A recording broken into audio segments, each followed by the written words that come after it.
საქართველოს პროკურატურამ ჯგუფურად სხვისი ნივთის განზრახ დაზიანების და მოტყუებით თანხის დაუფლების მცდელობის ფაქტზე ორ პირს ბრალდება წარუდგინა. შინაგან საქმეთა სამინისტროს მიერ ჩატარებული გამოძიებით დადგინდა, რომ რუსთავში ბრალდებულებმა ფინანსური სარგებლის მოტყუებით მიღების მიზნით მათივე სარგებლობაში არსებული ავტომობილი განზრახ შეაჯახეს დაზარალებულის ავტომობილს, რითიც მას 2300 ლარის ზიანი მიაყენეს.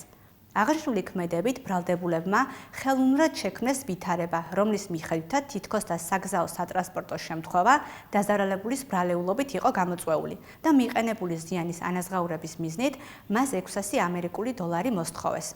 დაკავებულებს ბრალდება ჯგუფურად ჩადენილი სხვისი ნივთის განზრახ დაზიანების და მოტყუებით თანხის დაუფლების მცდელობის ფაქტზე წარედგინათ, რაც სასჯელი სახე და ზომად 4-დან 7 წლამდე თავისუფლების აღკვეთას ითვალისწინებს. პროკურატურის შუამდგომლობის საფუძველზე სასამართლომ ბრალდებულებს აღკვეთის ღონისძიების სახით პატიმრობა უკვე შეუფარდა.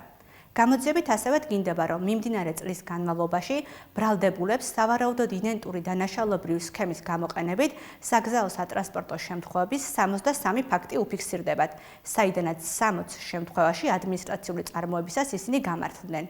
მიმდინარე გამოძიების ფარგლებში მოხდება ყველა საგზაო სატრანსპორტო შემთხვევის დეტალური შესწავლა, ხოლო შესაბამისი სამართლებრივი საფუძვლის გამოვლენისას გაუქმდება დაზარალებულ პირებზე დაკისრებული ადმინისტრაციული ჯარიმები და მოხდება როგორც ფიზიკური, ისე სადაზღვევო კომპანიებზე მიყენებული მატერიალური ზიანის დადგენა. შინაგან საქმეთა სამინისტროში სისხლის სამართლის საქმეზე გამოძიება გრძელდება.